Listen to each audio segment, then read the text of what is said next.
Hey fellow babies, welcome to this week's edition of Pach-Attack. Question from Juice. Hey Pac, what do you think of Apple abusing the patent system? I'm not sure what that means. I'm not aware of Apple abusing the patent system, so if they do so, I think that's a bad thing. I assume your question is referring to Apple's lawsuit against Samsung for violating Apple patents.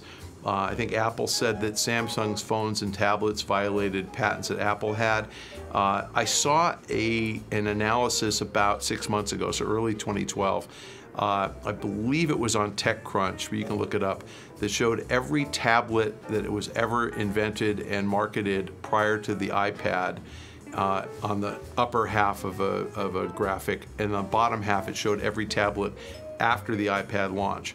And the thing that was really fascinating was all the tablets on the upper half, and we'll see if Rohan can find this graphic and put it up. Every tablet on the upper half had buttons, and every tablet on the lower half had 0 buttons. So when Apple says they invented that kind of a look and feel, I think they had a real strong case, and I think that's what came out in the litigation against Samsung. That's why a jury awarded Apple $1 billion.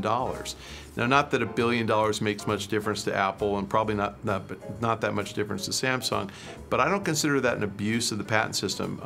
For those of you out there who don't really understand patents, and I'm not an expert in these any longer, but patents give an inventor an exclusive opportunity to sell his invention, and that exclusive opportunity has a specified period of time. I believe it's 17 years. And so if someone comes up with something that's truly unique, it has to be unique, and they invent it and they patent it, then that means others can't steal their invention for 17 years. That sounds like a really long time, but in some cases it takes a long time to market the invention, to get it manufactured. And so what it's trying to do is encourage people to be creative, because if you come up with a better way, you know, to make a car steer, you ought to be able to profit from that. If you come up with a better way to make a drug that saves someone's life, you ought to be able to profit from that. If no one could profit, if you put your drug out, say, that cured cancer, and everybody could rip you off immediately, why would you spend 20 years trying to cure cancer? Yes, I know people should be altruistic and they should do it because it's the right thing for society.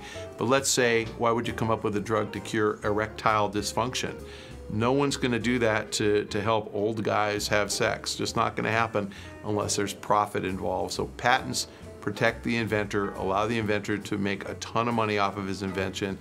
Apple has patents so they can make a ton of money off of their inventions. I'm not aware of Apple ever abusing the patent system. I think they used the patent system properly. I think they sought the correct recourse, which is to file a lawsuit in federal court, and they won. So I don't consider that an abuse at all, and I think it's actually the right thing for them to do. Our next question from Twitter, @ParticleMan.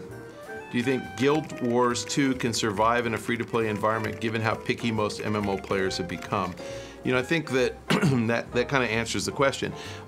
We saw Star Wars not succeed as a $15 a month subscription. Star Wars is going free to play. I think Guild Wars, I think NCSoft figured that out before they shipped the game. They planned it as a free to play experience. The good thing about free to play is that at the price of $0, you get a lot more people checking the game out. So I think that Guild Wars is going to not only survive, I think it'll thrive. I think there'll be, you know, tens of millions of people that'll check that game out. And, you know, the question is, where does NCSoft make more money, free to play or subscription? The break even for that is right around 1 million subscribers. If you have fewer than 1 million subscribers, you probably make more money on free to play. If you have more than 1 million subscribers, which is World of Warcraft, you should be subscription. And I think EA kind of proved that out.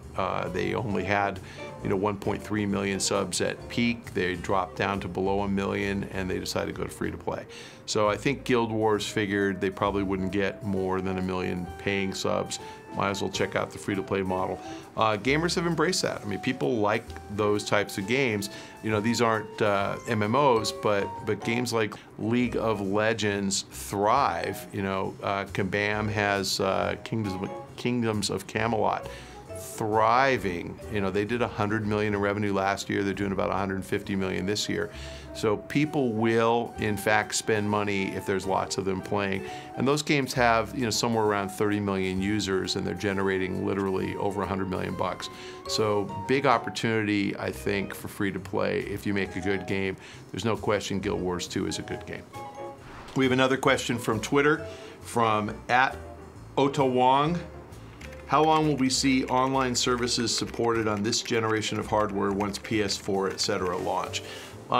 I guess the answer is, how nice are Sony and Microsoft going to be? Obviously, Nintendo doesn't have a whole lot of online services right now, so we don't have to really worry about continued support on the Wii. I think that you'll probably see PS3 continue for a while, like 2 to 3 years. I'd say end of 2015 is a possibility, end of 2014 is a certainty. The real question is, does Sony start charging for it? You know, you have PSN Plus, they charge $5 a month for that. Microsoft already charges. It seems to me that since Microsoft's been charging all this time on your Xbox 360, they'll continue the service because they can afford to do so.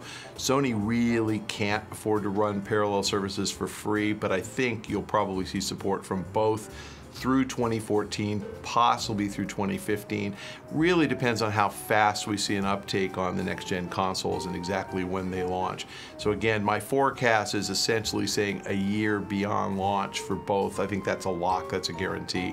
2 years is more likely. It may go further if they start to charge for it. So you should plan on buying that PS4 or that Xbox 720 by the end of 2014 if you want to be safe. By the end of 2015, I think you can very, very clearly plan for that. All right, fellow babies, that's it for this week's edition of Pach-Attack. If you have questions, please direct them to the link below. And if you'd like to ask me a question on Twitter, please send them to @MichaelPachter on Twitter and copy @RohanLikesPants, because Rohan likes pants.